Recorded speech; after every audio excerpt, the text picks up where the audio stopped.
Welcome to Meet the Experts, the show that introduces you to today's best and brightest thought leaders sharing information to accelerate your success in business and life. Let's get today's show started. Welcome to Meet the Experts, the show that introduces you to the thought leaders who can impact your business, brand, and bank account. I'm Cory Mosley, your host for today's show. Today, I'm joined by Bill Cates, CSP, CPAE, a Hall of Fame speaker, best-selling author, entrepreneur, and adventurer. Bill has built and sold 2 publishing companies, trained financial advisors for over 30 years, and authored 8 books, including his newest release, The Hidden Heist, Stop Robbing Yourself of Lasting Wealth. He also hosts the Top Advisor podcast, ranked in the top 5% globally.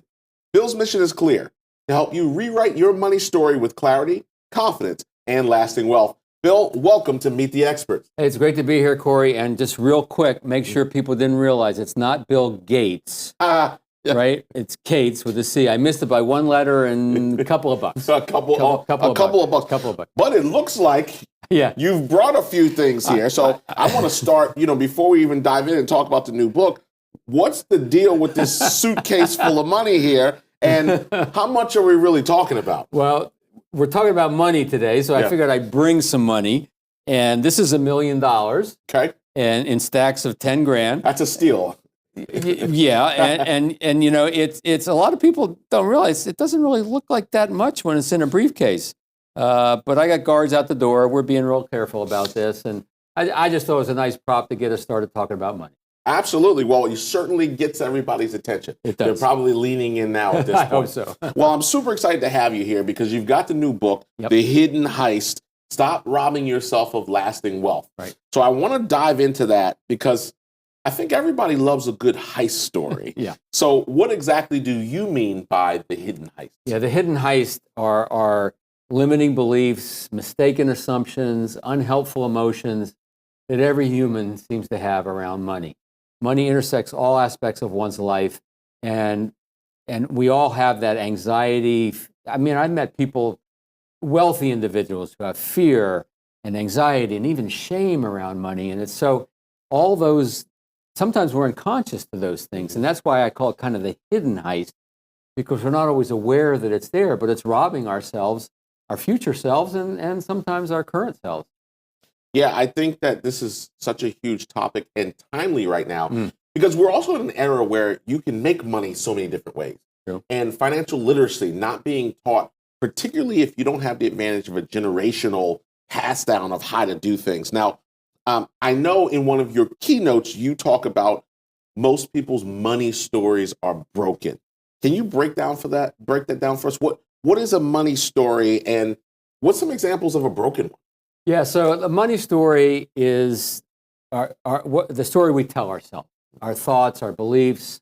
It could be about anything. In this case, I deserve to buy this thing even though I know I can't afford it. I've worked hard. Yeah. Money doesn't grow on trees. Well, don't tell that to an apple farmer. Right. So there's a lot, money is a scarce resource. Yes. I'll never have enough. It's too late. Root of all evil. Money is the root of all evil, which is not what the Bible says, actually. The Bible says the love of money is the root of all evil.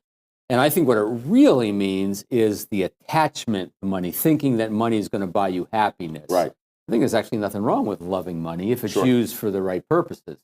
The biggest one really is that attaching our self-worth to our net worth. And so many people fall prey to that. When we become aware of it, it becomes a little less hidden, and now we have something to do it. So when I'm doing my keynote speeches, I get the audience talking with each other, talking with me. I bring somebody up on stage, and it's very revealing. It's often very poignant, and also a lot of fun.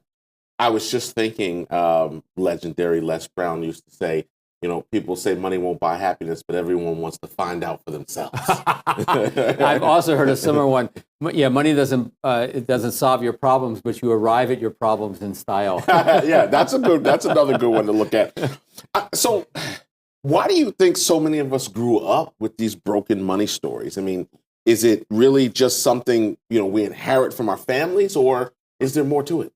Well, So it starts with the family usually. It starts with parents, guardians, whoever brings the upbringing and the messages we get. And some families don't talk about money at all. Some have resentment towards rich people. Some admire rich people. Some teach children how to deal with money and budget and balance a checking account and all that. Some ignore it.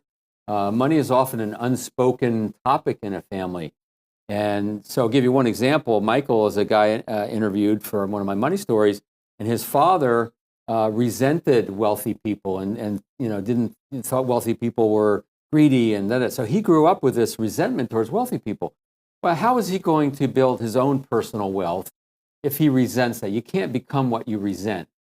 And cognitive dissonance kicks in. Now, he did some work on himself, and he got past that, and he's an entrepreneur.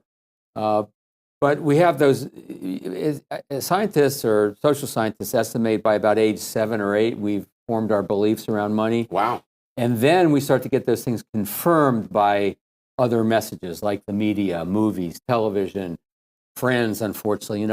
A lot of kids are learning money on TikTok right now, unfortunately, and Instagram. Yeah, with some very interesting advice. Not always the right advice. Correct. So their brains are scrambled and confused, and they're trying to figure it out.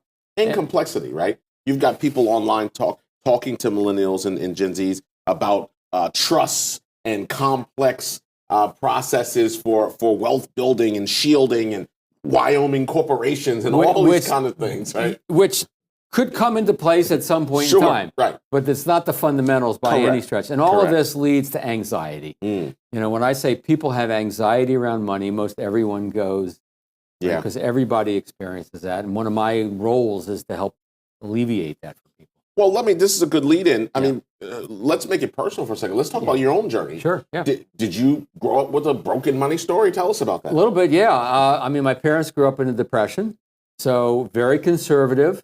My mother, super conservative, no risk whatsoever. She would say to me, don't quit a job until you have the next job lined up. No risk at all. Now, my father was a pretty good saver, but he wasn't an investor. Treasury bills, bank CDs. So he never accumulated much in the way of wealth. How I became an entrepreneur, I'll never tell you. I broke that mold somehow.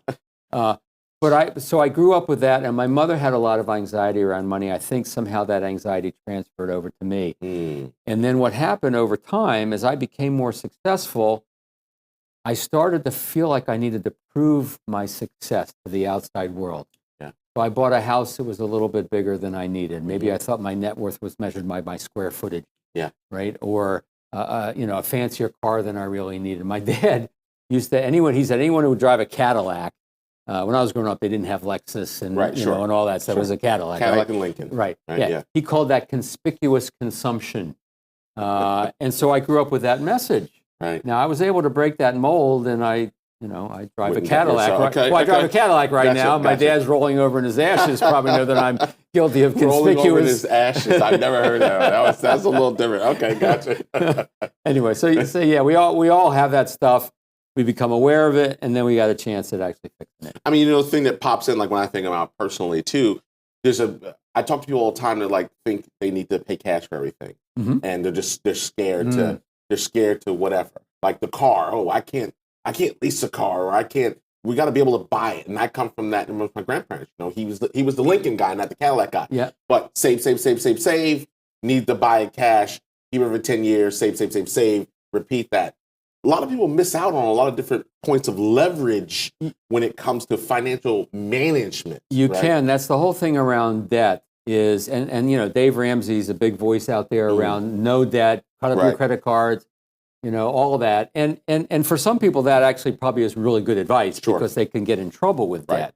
Right. But I'll give you an example. With my last car, I was going to buy a used car, let somebody else absorb the depreciation. Sure. Maybe it's a year old, still has warranty on it, still most of the bells and whistles, but 10 grand less, right? Correct. But then the interest rates for a new car were 3%.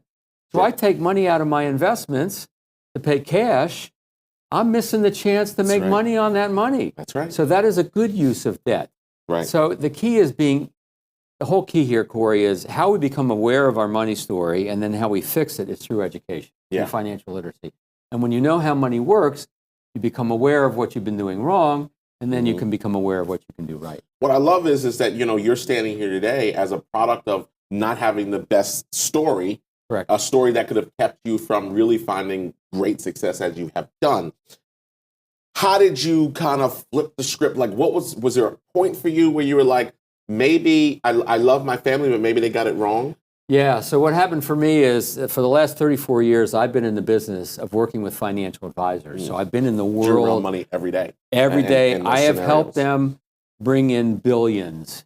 And the more I learned about how money worked, the more I started reflecting on my own situation. And so for compounding, for instance, I didn't learn about the miracle of compounding until I was about 40, 45 years old. I missed 20 years of opportunity to make that very simple and powerful concept work for me. So it was just being around the world of finance, getting educated, seeking financial advice, professional advice. I'm a big advocate for getting a financial professional. And so that's mostly how I overcame mine. But I got to tell you, my anxiety around money never really fully goes away. You know, that's part of my wiring. Now, I'm aware of it. So what happens is when that song plays on my personal radio, I just reach over, I turn the volume down. Yes. All right, that's that part of me. I don't have to listen to that. Right. And that's what a lot of people have to do is you become aware and then you start making different choices of what you pay attention to. No, I love that you had some interesting stats, I think, just about how compounding works. Yeah. Compounding, Albert Einstein is quoted as saying, I'm going to say quoted because I have the caveat here, as saying compounding is the eighth wonder of the world. Those who understand it earn it. Those who don't understand it pay it. And so what he's talking about, the difference between compounded savings and investment, which is the good thing, versus compounding debt, which is the bad thing. And just ask anybody who's got student loan or credit card debt, they know that. Now, real quick, Einstein didn't actually say that. There's no evidence that he said that. Fascinating. So if anybody says, oh, he's just quoting Einstein, yeah, okay, I'll quote him, but it's, whatever. But it's true, right? This whole thing of compounding. So let's a couple examples. Let's say you're 18 years old and you get a $100 bill for graduation. Sure. And instead of buying a new pair of shoes, which you can even get a new pair of sneakers for $100. Anyway, you invest it, you save it. And then you start saving, let's say $50 a month until you're like 65, right? You would have $1.2 million. Amazing. That's how compounding and time, they are your best friend. Another example, my daughter's 33 at the taping of this. If she took $100 and then she's got a job, so if she put $200 a month, by age 67, she'd have a little over $1 million. So I've got a guide. It's called The Ordinary Millionaire, theordinarymillionaire.com. And anyone can become a millionaire with a little bit of discipline, a little bit of education. That's the miracle of compounding. You mean you don't have to just go on the internet and get a biz op that's going to, make you $1 million in 2 weeks and we'll all be in Bali. Please don't. Please don't. And please, don't believe those. Yeah, look, there are a lot of people giving money advice. Some of it's probably okay. Yeah. But a lot of charlatans. There's a lot. 100%. So check. With, they want the money to flow to them. But exactly. Let me get back to the book. So please. so The Hidden Heist isn't just a book. It's not your standard nonfiction. This is a parable. Yes. Right. So with a bank robbery. As the backdrop here. Yes. So why did you choose to go the storytelling route for this book, and why use a heist to teach a money lesson? Yeah. So there are a lot of books out there that teach money lessons. A lot of straightforward, educational, fine, they're good, a lot of good ones. But I know that a lot of people learn sometimes through stories. And so I knew that this was a good parable book in the making, a good story book. And there's a lot of good parable books out there, like Bob Burg's and John David Mann's The Go-Giver, and The Alchemist, and The Greatest Salesman in the World. And there's a lot of bad parable books out there. And most parable books are kind of light, happy, a little bit of challenge, which is good. You need a challenge. That's what creates the story. But you kind of know what's going to come. It's like, get to the point already, right? I wanted something with some twists and turns. I wanted something that people really wanted to read the story and get the lessons. So I decided a bank robbery, money, okay. And so the tension is the bank robbery. The comic relief is the fact that these bank robbers are kind of bumbly. Okay. And some of the other characters are kind of funny. So there's a lot of comic relief there, and through that, the lessons come out. Yeah. And by the way, I'm kind of a straightforward guy. So at the end, we have appendices that, in case you missed the lessons in the story, here they are, straightforward. So we're kind of feeding it to everybody in both ways. And people are telling me that they love the story, that don't expect the twists and turns, especially at the end. Nice. I gave one to my personal trainer, my fitness trainer. He says, "Can I have 3 more for my kids because they need to hear this story as well?" So it's a great gift for kids as well. Let's talk about kids for a second. Yeah. So this type of stuff really should be taught in schools. Why do you think? Why do you think this is so often overlooked? Yeah, I mean, we learn the Pythagorean theorem. We learn the, whatever, all the different stuff, right? And we don't. Now, it is getting a little better. A lot of school systems are starting to put personal finance into the high schools. Unfortunately, in most cases, it's an elective, so it doesn't mean everyone's going to get it. But it's a topic that people just don't talk about, and a lot of people don't know much about it. Just think of the people who are designing the curriculum. They've got broken money stories. They don't have a lot of good education around this. That's a very good point. It just isn't talked about. And the fact is, there is enough money, there's enough resource in this planet, because money flows. It's not a scarce resource. Sure. Everyone could be doing much better financially, which will alleviate a lot of problems. Does it buy happiness? Maybe not. But it certainly alleviates a lot of stress and a lot of problems. And so it really is something I believe that does need to be taught. And I'm on a mission. I believe that everyone deserves to make educated decisions, financial decisions that are in their best interest. I love it. This has been such a great conversation. So before I let you go, for persons that are watching this, listening to this, what is the very first step that they can take to start rewriting their money story and ultimately move forward towards financial freedom? And how does the Hidden Heist guide them on that path? Yeah, great question. So the Hidden Heist is all based on the concept of that we have beliefs working inside of us, with us. Some of them help us, some don't. So the first thing is to become aware of beliefs that don't serve us. I like to say, stop believing what you believe, right? Because when we believe what we believe, it becomes our story, it becomes true, and it doesn't always serve us. Now, how do we become aware of that? As I mentioned, we start to create education. So start to learn about how money works. I would say, yes, invest in the Hidden Heist, because that will start you on your journey in a fun way, in an entertaining way, and an educational way. Learn how money works, and then start doing something. Start saving. Understand the difference between saving and investing, because there is a difference. Start doing that.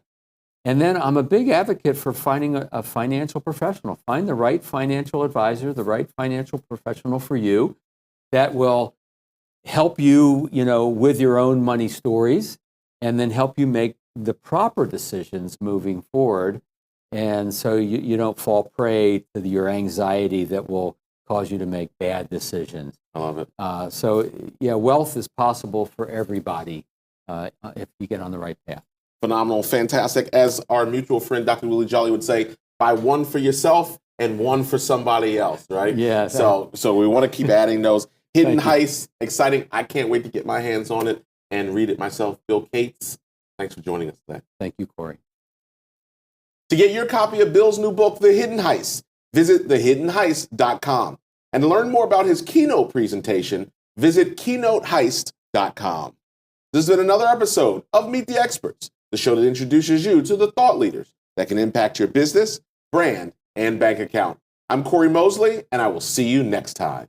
Thanks for watching Meet the Experts, an exclusive interview series produced by Thought Leadership Studios.